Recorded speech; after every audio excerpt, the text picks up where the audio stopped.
Giselle, and this is the class on website and social media analytics. You must review your analytics and insights for your website and each network every month to see what's working and not working. You can see which types of posts people are engaging with. See what time of day they're most engaged. Review demographics. Are they your target market? Then you adjust your strategic and tactical plans accordingly for the next month. This class is designed to stand alone as well as part of the boot camp. You can download the PDF of the slides and all links will be clickable. This graphics puts analytics into perspective. You have people discovering your site via searches, tweets, posts, mentions, and paid advertising. You got their attention. Then they visit your site, which is what you want them to do. How long they stay on the site is important. If a lot of people get there and leave in a few seconds, that gives you a high bounce rate. You want this bounce rate to be under 50%. As you add more content to your site with a blog, there will be more material for people to read, thus staying on the site longer.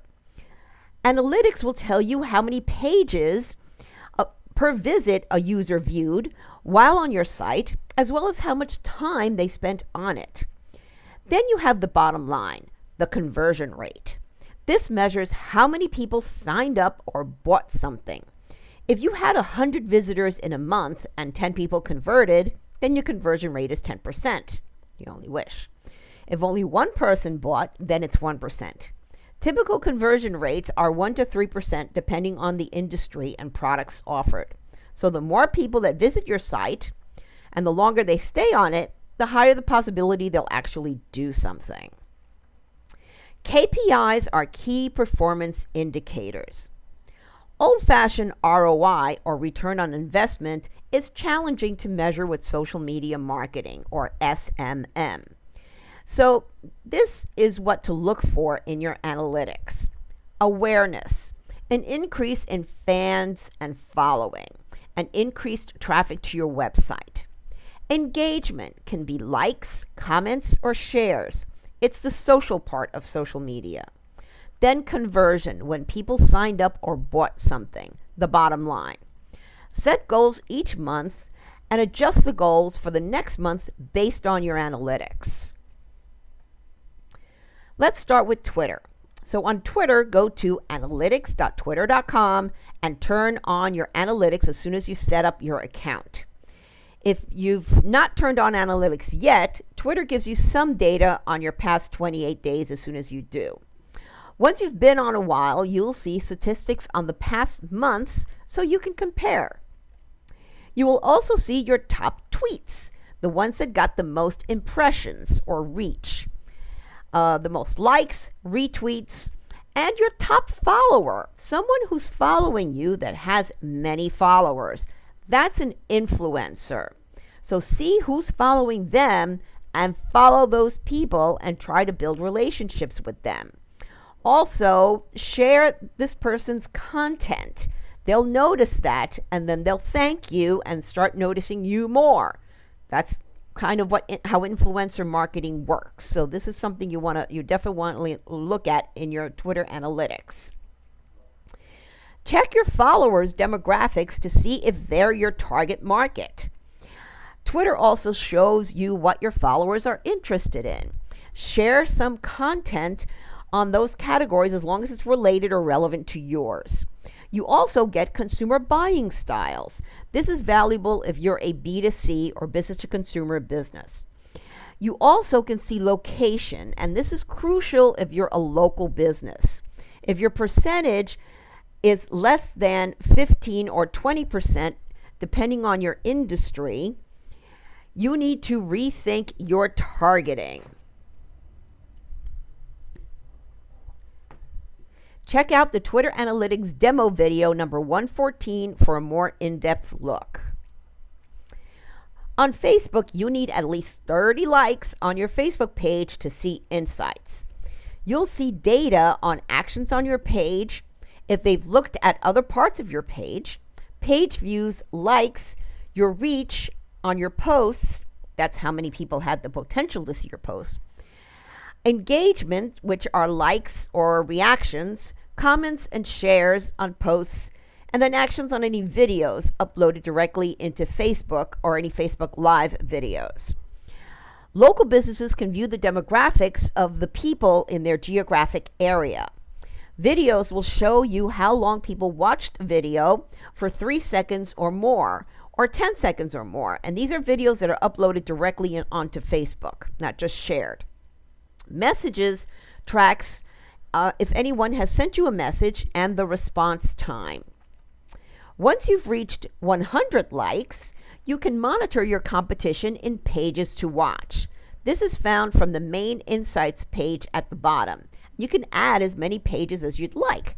Your competitors will not know you're monitoring them.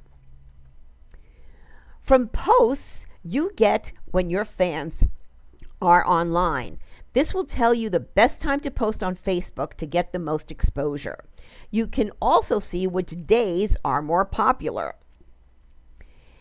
You can see which types of posts got the most engagement. Not surprising, videos rock. Under people, you see your audience demographics. Hopefully these reflect your target market. If not, then you need to rethink your targeting. People reached will show the demographics of those who had the potential to view your posts when shared by a fan. Your reach increases when a fan with a lot of friends shares your post. Look for Bootcamp video 124, which is a demonstration of Facebook Insights. Pinterest analytics tell you which pins got the most repins, how many people you've reached, what other topics interest your followers, how many new followers you've gained, and if you've verified your site with Pinterest, they'll track any pinning from your website. A high number of impressions is good because that shows your pin passed in front of a lot of people. However, what you really want to see is clicks and saves. Likes are nice and help with popularity, but someone taking action is the name of the game. Audience demographics gives you location and gender. Interesting that for my business Pinterest account, I have more men than women. Goes to show you that it's true that men are the fastest growing demographic on Pinterest. The guys are catching on. Under people you reach and interests, you'll get valuable information on what else your audience is interested in. This will help you with what other content to share. For instance, on mine, web design came up. That gave me the idea to add that board. Even though I don't do web design, it goes with social media. You have to have a website before you can do social media. So you'll also see boards with a lot of your pins right underneath this, and what other brands your followers follow. Google and Google Plus have made a lot of changes recently, and things have been moved around and are harder to find. To see your insights on Google Plus, you need to be in Google My Business. So go to business.google.com, then click on the boxes in the top right-hand corner, and then click on Insights. First, you'll see visibility, a graph of how many times your Google Plus page was viewed, as well as your posts. In posts, you get your post reach, and you can see which were your most popular posts. That big spike on October 14 had me curious. So I went through the post.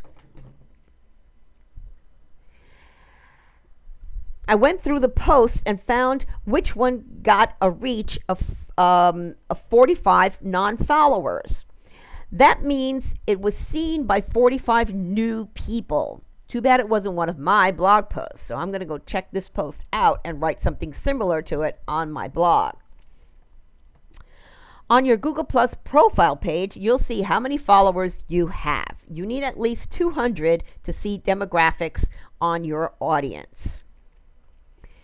Under audience, you'll see how many new followers you've gained in any given time frame. their location, and then age and gender. LinkedIn is trying. I've got to give them that. But they are far behind the other major networks when it comes to analytics and insights. First, let's look at what you can see from your personal profile. If you write articles on LinkedIn regularly, you'll want to see how they're doing. So go to Profile, then View Stats. You can click on each one of your articles to see how many views, likes, and comments it got. In the upper right-hand corner, you'll see how many followers you have. People can follow you without being connected to you. You can click on the number of followers to see who they are. What I don't like is that all you get is location, industry, and seniority. You can hover over the circles under industries and see what particular industries they're in. Below that, you can actually scroll through your followers, but really, who's going to go through 3,200 followers? There's no way to search. Back in stats, you can see some demographics of your readers. What I see that's interesting is that 33% came from Google search. That alone should give you incentive to write for LinkedIn. For details on how to do that, check out the LinkedIn course. LinkedIn company analytics really don't tell you much. Access them from the top of your company page.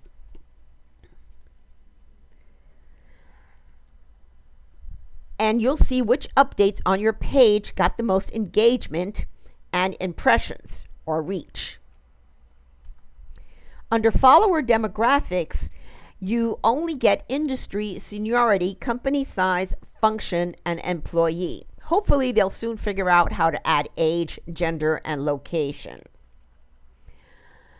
Website metrics. Okay, so you want visits, page views, and bounce rate.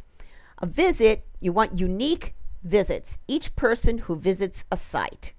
Page views, how many pages a visitor viewed during their visit. Bounce rate, the percentage of visitors who leave the site after only viewing one page. You want this under 50%. Then you have referral sources. Which of the networks are driving the most traffic to your website? Top posts and pages. Search terms that led a visitor to your site. Use both WordPress Jetpack plugin, which is free. They have site statistics, and Google Analytics, and I'll show you both. If you have a WordPress website with the free Jetpack plugin, you have site stats. These are simpler than Google Analytics. They give you a quick overview. On top, you see page views by days, weeks, or months. You can hover over each bar and see how many blog posts that were published that week and the exact number of visits. Obviously, you want to see a consistent increase. If you're not, then you need to figure out what's going on. Analytics don't lie. If you're not blogging or sharing links to social media, it will show in your stats. Which sites referred the most visitors? Usually Google comes up first. As you can see, in the last 30 days, only 10 came from other search engines combined, and over 250 came from Google. If you focus on following Google's rules of basic SEO, you don't need to concern yourself with the others. Below the search engines, you'll see the social networks. This will help you adjust your tactical plan and strategy accordingly. Spend more time on the ones that are driving traffic to your site. This may change every month. On mine, Facebook, LinkedIn, and Twitter keep swapping places, so I spend an equal amount of time on those and minimal time on Google+ and Pinterest. Top posts and pages tell you exactly that. Which posts and pages got the most action? Do you have to do more promotion? Do certain topics get more views than others? Analyze this. This will give you a lot of information on what content your visitors are viewing. Google Analytics gives you the bounce rate. You want a bounce rate under 50%. So I've got a little work to do here. Set up a Google Analytics account at analytics.google.com if you don't have it already. You'll get a code. It starts with UA. Add the Google Analytics by Monster Insights plugin to your WordPress website and connect the account. For free, you get a basic overview and bounce rate right on your site. On Google Analytics proper, you get more detailed data for free. Sessions are visits. Users are unique visitors. If someone visits your site twice in 1 month, it counts towards a session, not another user.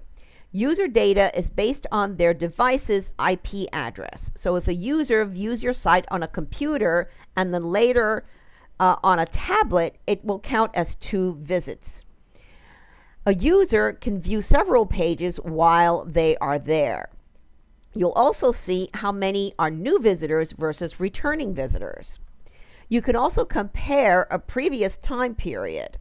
This particular graph shows that visitor growth was faster in October. Bounce rate went down, which is good. Page views and session durations almost doubled, and there was a slight increase in new visitors. Note the only negative number you want to see here is the bounce rate. This should give you incentive to blog more.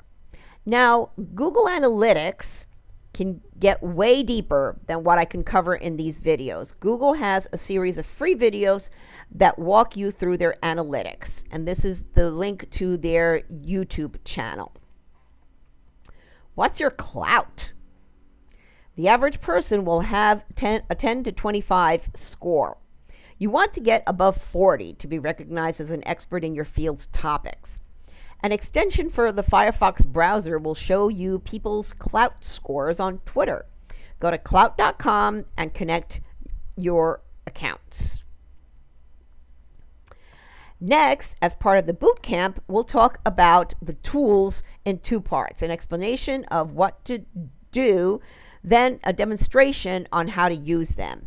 And once you get accustomed to the tools, it will be easier and faster to get it all done. There are demo videos for analytics in Twitter, Facebook, and Pinterest because they offer more in-depth analytics in Google+ and LinkedIn. So thank you for watching, and we'll see you in the next class.